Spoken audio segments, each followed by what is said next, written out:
बारे में। तो चलिए हम देखेंगे एग्रीकल्चर वाले जो क्लासेस है उसके सीरीज में आज हम प्रमुख रूप से पढ़ेंगे वीट को, वीट की विशेषता और उसके प्रकीर्णन को, कि वीट किस क्या क्या विशेषता होना चाहिए वीट का और वीट का प्रकीर्णन किस प्रकार होता है, इसके बारे में हम आज चर्चा करेंगे। तो स्टार्टिंग करते हैं। देखिए सबसे पहले देखते हैं वीट। ठीक है, तो वीट यानी कि खरपतवार। तो खरपतवार होता क्या है? ठीक है, तो खरपतवार जो शब्द है यह आया था सबसे प्रथम जेथ्रो नामक जो वैज्ञानिक है। ठीक है, किसने जी? जेथ्रो नामक वैज्ञानिक ने खरपतवार शब्द का सर्वप्रथम प्रयोग किया था। अब देखिए हम खरपतवार क्यों पढ़ रहे हैं भाई? तो खरपतवार यह हमारे पौधों के साथ में क्या होता है? कंप्लीटर होता है। हमारे जो क्रॉप के लिए, हमारे फसल के लिए क्या होता है? कंप्लीटर होता है। उसकी भोजन को, उसके पानी को, उसके हिस्से में आने वाले लाइट को, सबको क्या करता है? ले लेता है।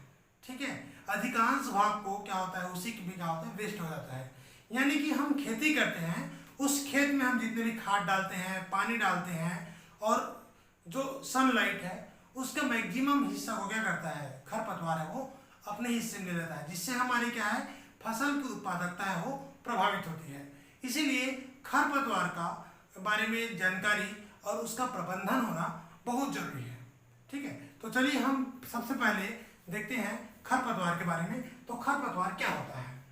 तो देखिए खरपतवार क्या होता है जी? यह एक अवांछित पौधा होता है। ठीक है, अवांछित मतलब अनडिजायर्ड प्लांट्स। ठीक है, हम इसके बारे में हम बिल्कुल नहीं चाहते हैं, वह उसे बोलते हैं। देखिए उस स्थान पर उगा है जहां पर नहीं उगना चाहिए। यानी कि हम जो क्रॉप लगाए हैं, हम बिल्कुल नहीं चाहेंगे कि हमारे क्रॉप में कोई प्रकार के खरपतवार हो या कोई दूसरा पौधा उगे, है ना। तो क्या बोलेंगे? उस स्थान पर उगा है जहां पर ये नहीं उगना चाहिए। ऐसे ऐसे पौधे जो हानिकारक है, अनुपयोगी हो और अनवांछित हो। ठीक है, जो ऐसे पौधे जो हमारे क्रॉप के लिए या हमारे लिए हानिकारक है, हमारे लिए उपयोगी नहीं है, तथा हम उसे नहीं चाहते, अवांछित हो। इसके अलावा है यहाँ पर हम देखें तो फंजाई को छोड़ करके, कवक को छोड़ करके जितने भी अवांछित पौधे हमारे क्रॉप के जो फील्ड है वहां पर उगते हैं, तो उसी को हम क्या कहेंगे जी? खरपतवार कहेंगे या वीट कहेंगे। अब बात आती है वीट की विशेषताएं।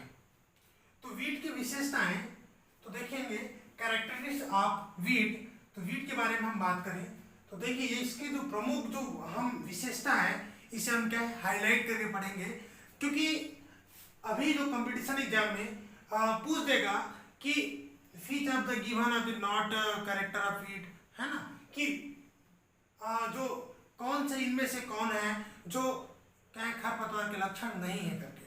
ठीक है, ज्यादातर क्या होता है? फंसते हैं कैंडिडेट किसमें? नेगेटिव कमेंट्स में फंसते हैं। तो चलिए स्टार्ट करते हैं। यह प्रतिकूल परिस्थिति में जीवित रह सकते हैं। ठीक है, तो खरपतवार जो प्रतिकूल परिस्थिति में, आप लोग देखे होंगे कि आप लोग को जैसे क्रॉप का जो खेत है वो सूख जाता है, उसके बाद भी क्या होता है? जो वीड है वो भिन्न प्रकार के जीवित रहते हैं। यानी कि इसमें जो टॉलरेट करने की क्षमता है ये ज्यादा रहता है। ये प्रतिकूल परिस्थिति में भी क्या है? खरपतवार है वो जीवित रह सकते हैं। इसके अलावा बड़ी संख्या में यह क्या करता है? बड़ी संख्या में बीजों को उत्पादन करता है। आपको अंदाजा नहीं होगा कि बहुत छोटा सा जो वीड रहता है उसमें ढेर सारे मात्रा में क्या होता है? बीज को उत्पादन करने की क्षमता होती है, बहुत सारा बीज का। इसके अलावा इनके जो बीज है, अगर हम देखें इनके जो बीज है यह सालों तक जीवित रह सकते हैं। आप डाटा सुनकर के चौंक जाएंगे, इतने सालों तक। यानी कि जो बथुआ है, बथुआ का 25 से लगभग 40 साल तक उसके बीज क्या जीवित रहते हैं। ठीक है, तभी तो ना भाई कि हम गेहूं पे फसल लगाएं, और गेहूं के लिए क्या है? जो बथुआ है वो कॉमन क्रॉप है, बहुत ही कॉमन क्रॉप है बथुआ है वो। तो बथुआ क्या है? 25 से 40 साल तक भाई ये बीज क्या है? जीवित रह सकते हैं। ठीक है, बहुत ही लंबे समय तक इसमें क्या है? सुप्तावस्था पाया जाता है। इसके अलावा हम देखें तो बीज एक साथ परिपक्व होते हैं। बड़े मजेदार चीज है कि इनके बीज क्या है? बहुत कम समय में परिपक्व हो जाते हैं, और बहुत सारे जो बीज है, चाहे वो मतलब बाद में बने या शुरू में बने, सारे के सारे बीज क्या है? एक साथ परिपक्व होते हैं। इसके अलावा हम देखें इनके कुछ जो पौधे में बीज है वो क्या होते हैं? पंख युक्त होते हैं। यानी कि पंख युक्त बीज मतलब समझ रहे हैं ये क्या होता है? जैसे यहाँ पर जो बीज है इस पौधे में है, तो यहाँ पर जो पंख युक्त जो बीज बना ये उड़ करके, हवा में उड़ करके आसानी से स्प्रेड हो सके। तो ऐसे बीज इनमें पाए जाते हैं, पंखयुक्त बीज पाए जाते हैं। इसके अलावा हम देखें इनके जो बीज का उत्पादन है एपोमिक्सिस, स्पोर आदि के द्वारा भी होते हैं, यानी कि सारे के सारे बीज उत्पादन के लिए पॉलिनेशन होने की भी जरूरत नहीं है। तो इस वजह से इनमें बीज उत्पादन की संभावनाएं भी बढ़ जाती है। इसके अलावा हम देखें इनमें, जैसे मैं बोल रहा था कि सुसुप्त अवस्था पाया जाता है, देखिए यहाँ पर देखिए 25 से 40 साल तक पड़े रहते हैं, कुछ नहीं होता है। जंगली सरसों का देखिए, बथुआ का देखिए, ये क्या बहुत लंबे समय तक इनमें क्या सुप्त अवस्था पाया जाता है। ये बहुत ही इनको क्या करता है, ये विएबिलिटी को, सीड की विएबिलिटी बढ़ा देता है, यानी कि बहुत लंबे समय तक क्या सीड रह सकते हैं मिट्टी में। इसके अलावा देखें खोए हुए अंग को पुनः प्राप्त करने की क्षमता, इनके जो बीज जो प्लांट है, वीड है, उनमें क्या है, खोए हुए अंग को पुनः प्राप्त करने की क्षमता पाई जाती है। यानी कि गलती से कोई पशु के द्वारा अगर चराई कर भी लिया जाता है तब भी वो अपने लाइफ को बहुत आसानी से पूरा कर लेगा, क्योंकि उनके जो भाग को वो खोली है, चाहे वो रूट का भाग हो या तना का भाग हो, उसे बहुत ही आसानी से प्राप्त कर लेते हैं। मतलब हाईली रीजनरेशन क्षमता कर सकते हैं हम इसको। इसके अलावा हम देखें तो बीज में कायिक अंगों पर भी क्या है, अपने वंश की वृद्धि कर सकते हैं। यानी कि बीज के अलावा, ठीक है, हम लोग जनरली जो क्रॉप में क्या है बीज लगाते हैं तब वो परिवर्तन होता है, लेकिन खरपतवार के साथ ऐसा नहीं है, ये अपने कायिक अंगों से भी क्या है परिवर्तन हो सकता है। जैसे आपको उदाहरण के लिए आपको बता दूं कि जो मोथा होता है, नागर मोथा है ना, इससे कंद से ये परिवर्तन होता है। और आपको जान करके हैरत होगा कि नागर मोथा का कंद क्या होता है, एक बार पड़ा है तो पड़ा है, पड़ा है, पड़ा है, आप इसे निकालते रहो, जमीन के अंदर वो बढ़ते जाता है। एक बार हो गया मतलब समझ जाओ कि खत्म होने के नाम नहीं लेता है। ठीक है, तो अन्य भागों से क्या है, ये वृद्धि करता जो कायिक भाग है। इसके अलावा दूब घास का एक छोटा सा स्टेम भी अगर आ जाए तो भी क्या होता है, पूरा खेत को क्या होता है, दूब ही दूब क्या होता है, फैल जाता है। इसके अलावा पत्ती से जो बोगेनविलिया है ना, इसके पत्ती से क्या होता है, परिवर्तन होता है। इनका क्या रहता है, वृद्धि दर बहुत अधिक रहता है, जिसकी वजह से यह खेत के अधिकांश जो पृष्ठ क्षेत्र को क्या करता है, कवर कर देता है। इसके अलावा पूरे फसल को क्या होता है, पूरा ढक देता है। तभी तो ना कि एक महीने बाद भी अगर क्रॉप के अंदर में अगर वीड उगता है तो उसे 15 दिन बाद जाके देखोगे तो पूरा वीड क्या है, फसल को ढक दिया रहता है। ठीक है, तो इससे क्या वृद्धि दर बहुत ही ज्यादा होता है। हमारी जो क्रॉप फसल है उसके अपेक्षा हम देखें तो बहुत ज्यादा क्या है, इसका वृद्धि दर पाया जाता है। इसके अलावा हम देखें जो कुछ खरपतवार है इसमें दुर्गंधयुक्त, कटीले तथा विषैले होते हैं। जो बहुत सारे खरपतवार ऐसे भी हैं जो इसमें दुर्गंध आता है, कांटे रहते हैं या विषैले होते हैं, जिससे कारण से इसको पशु पक्षी नहीं खाते हैं। और ये पशु पक्षी जब नहीं खाते हैं इसको, है ना, तो पशु पक्षी से जब ये बचे रहते हैं तो आसानी से फलते फूलते हैं। जबकि बाकी हमारे जो क्रॉप फसल है, मेन फसल है, उसको नुकसान पहुंचते रहता है पशु पक्षियों से। लेकिन ये क्या है, ये जो खास जो लक्षण है कुछ खरपतवार का, जिसकी वजह से ये बहुत ही ज्यादा क्या है, फलता फूलता है ना। इसके अलावा हम देखें जो खरपतवार फसल के साथ प्रतियोगी होते हैं, यानी कि हमारे जो क्रॉप के फसल है इस पर खरपतवार मतलब आया, मतलब क्या है, डायरेक्ट उसका कंपटीशन किससे होगा जी, क्रॉप फसल से होगा। यानी कि हमारा क्रॉप से उससे क्या होगा, कंपटीशन होगा। तो जाहिर सी बात है यहाँ पर जो क्रॉप है इसका हम देखें तो क्रॉप का जो वृद्धि दर है वीट की वृद्धि दर से कम होता है, जिसकी वजह से क्या होता है, वीट क्या है, हावी हो जाता है और फसल के उत्पादन को क्या करता है, ये बहुत ही मतलब हाई लेवल में क्या करता है, प्रभावित करता है।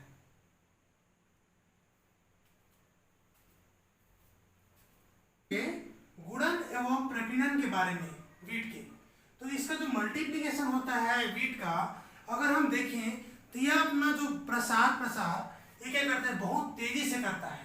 जो वीट है यह अपना गुणन तथा प्रसार बहुत तेजी से करता है। ठीक है, बहुत क्या करता है, तेजी से करता है। ठीक है, तो इनका जो प्रवर्धन अगर हम देखेंगे तो यह बीज उत्पादन के साथ साथ सीड जो प्रोडक्शन के साथ साथ इनमें होता है जो वेजिटेटिव प्रोपगेशन, ठीक ठीक है, कायिक प्रवर्धन भी होता है। तो ये जो कायिक प्रवर्धन होगा आपका तना, पत्ती, जड़, राइजोम, ट्यूबर के द्वारा। ठीक है, तो इन चीजों से क्या होता है, इसका कायिक प्रवर्धन होता है, वेजिटेटिव प्रोपगेशन होता है। तो इनका जो गुणन की अगर हम बात करें, गुणन तो उत्पादन या तो सीड के द्वारा होगा और प्रोपगेट के द्वारा होगा, या इन दोनों के माध्यम से क्या होता है, इनका गुणन क्या है, संभव होता है।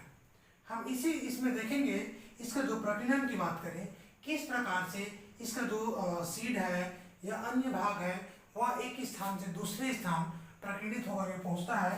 तो हम देखेंगे खरपतवार के बीज जनित पौधों के नजदीक गिर जाता है, जिससे क्या होता है, प्रकीर्णन होता है। ठीक है, होता है, या फसल के साथ या दूर दूर तक क्या होता है, प्रकीर्णित होते हैं, या इसका प्रसार होता है, फैलाव होता है ना। फसल के साथ, फसल के जो बीज के साथ एक दूसरे पहुंच जाता है।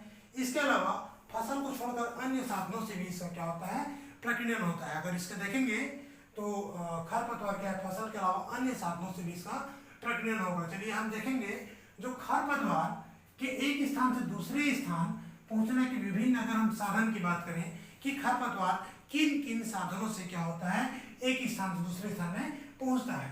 तो अगर हम देखेंगे इसका पहले चीज हम नजर डालेंगे तो देखिए बीज, फल व संरचनात्मक रूपांतरण। ठीक, इनके जो बीज और फल में विशेष रूप से संरचनात्मक इनकी जो संरचना है उनमें रूपांतरण पाया जाता है। इस उदाहरण के लिए देखें, पंख युक्त बीज है ना, बालदार पैराशूट आप लोग देखे होंगे, विभिन्न प्रकार के जैसे देखेंगे तो जैसे कोलेडोप्सिस प्रोसेरा है, जैसे आँख के पौधे हैं, तो आँख के पौधे में देखना उसका जो सीड रहता है उसमें पैराशूट लगे रहता है। ठीक है, वो इस प्रकार से आपको देखने को मिलेगा। ठीक है, और ये पैराशूट के माध्यम से एक स्थान से दूसरे स्थान पहुंचते रहता है। इसके अलावा गोखरू के भी सीड में आपको देखने को मिल जाएगा इसी प्रकार का। ठीक है, हम देखेंगे इनमें देखिए सल के युक्त, पिच युक्त, हुक व कांटे। ठीक है, देखिए हुक मिल जाएगा, कांटेदार देखने को मिल जाएगा। तो ये हुक या कांटे के माध्यम से विभिन्न जानवरों के शरीर में चिपक करके एक स्थान से दूसरे स्थान से क्या होता है, प्रकीर्णित होता है। ठीक है, तो इसी प्रकार का विभिन्न संरचना युक्त सीड का, फल का पाया जाना, जिसके माध्यम से क्या होता है, प्रकीर्णित होते हैं। हम देखेंगे यह फसल के बीजों के साथ में क्या होता है, मिश्रित होकर के एक स्थान से दूसरे के स्थान क्या होता है, प्रकीर्णित हो जाता है। इसके अलावा कृषि यंत्र के द्वारा या क्या कृषि यंत्र के द्वारा भी एक स्थान से दूसरे स्थान में पहुंच जाता है। उदाहरण के लिए अगर हम देखें तो मान के चलिए अगर कोई एक खेत है, ठीक है, इस खेत में क्या बहुत ज्यादा क्या है, कहना चाहिए जो गोखरू है या अन्य जो है ना, इचिनोक्लोआ वगैरह, तो इस खेत में अगर जुताई करके अगर या यहाँ पर ठीक केजुअल अगर चला करके यहाँ से दूसरे खेत में अगर पहुँचता है तो दूसरे खेत में भी क्या होता है, जो सीड है वीट के वो क्या होता है, पहुँच जाता है। तो कृषि यंत्रों के माध्यम से भी क्या होता है, सीड का प्रकीर्णन होता है। इसके अलावा वायु और जल के द्वारा भी बहुत ही ज़्यादा मात्रा में सीड का क्या है, प्रकीर्णन होता है।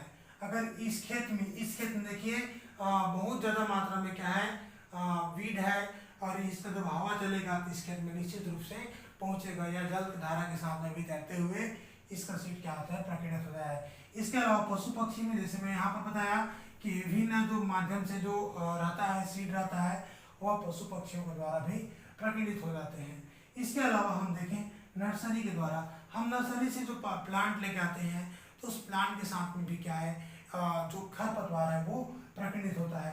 इसके अलावा जो बिना सड़ी हुई गोबर के द्वारा, आपको पता होगा कि हमारे जो मवेशी रहते हैं यह विभिन्न प्रकार के जगह से घास चढ़ करके आ जाते हैं।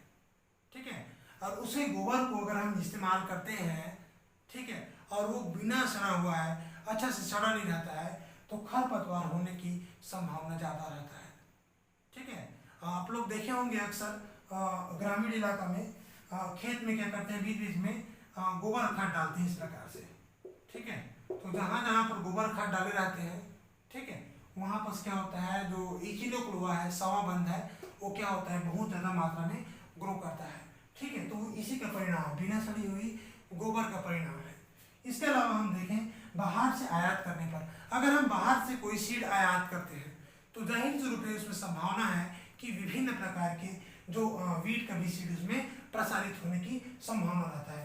इसके अलावा जंतुओं के द्वारा ये खास करके जो हुक युक्त जो सीड रहता है, ठीक है, हुक या कांटे युक्त जो सीड रहता है, ठीक है, आप लोग अक्सर देखे होंगे, आप लोग कहीं खेत के आसपास में अगर आप लोग चलते हुए पाए होंगे कि आपके शर्ट से या आपके बाल में कोई वीड है ना, जो हुकनुमा या कांटेनुमा है, वो फंस जाता है और आपके साथ चिपक करके खड़ा रहता है। तो ऐसे भी घटना क्या होता है, कई बार देखने को मिलता है। तो ये सब सारे जो माध्यम से क्या है, जो वीड है वो क्या होता है, प्रकीर्णन करता है।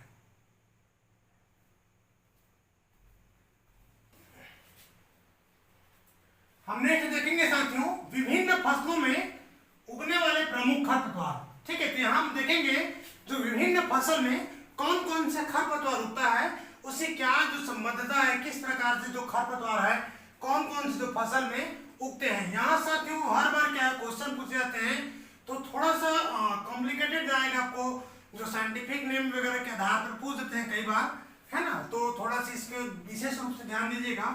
जैसे हम देखेंगे फसल में गेहूं, तो गेहूं में देखिए बथुआ को बोलते हैं चिनोपोडियम एल्बम। इसी तरह से हिरणखुरी, कानकोबुलस, क्या बोलेंगे, अरवेंसिस, कानकोबुलस अरवेंसिस, हिरणखुरी को। इसके अलावा है कृष्णनील, एगोनिलस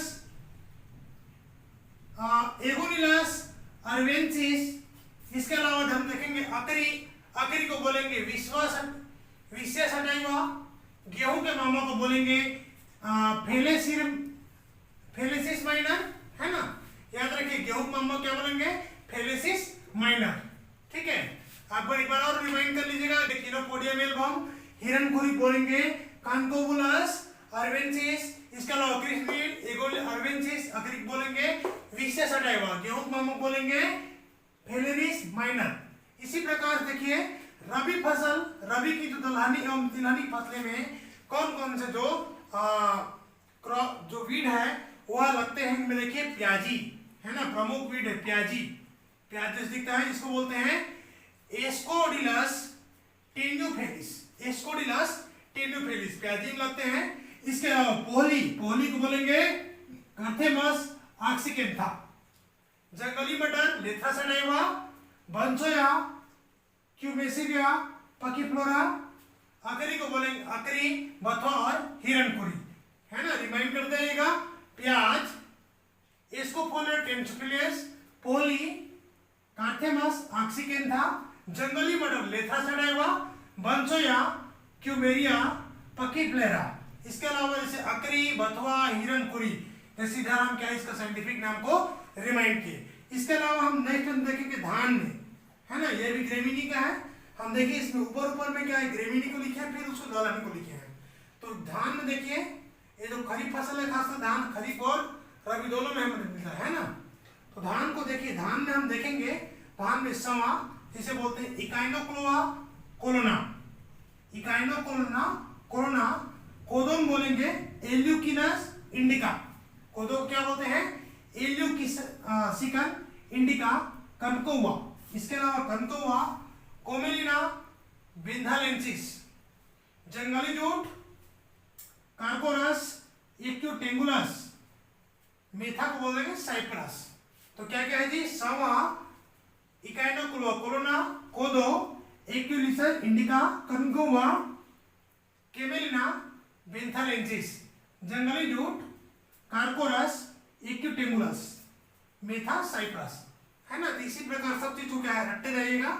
हम देखेंगे मक्का, ज्वार और बाजरा में। तो मक्का, ज्वार, बाजरा में खास देखिए दो घास जिसे हम बोलते हैं सैनोडान डेक्टिलान, गुम्मा को बोलते हैं ल्यूकस अप्सेरा। फिर क्या है, मकोई को बोलते हैं सोलेनम नाइग्रम।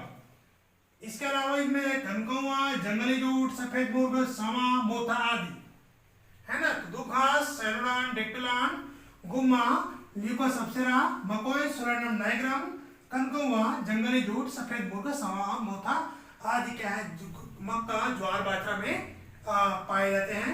इसके अलावा खरीफ एवं दलहनी फसलें में हम देखेंगे जो जो वीड है उसको।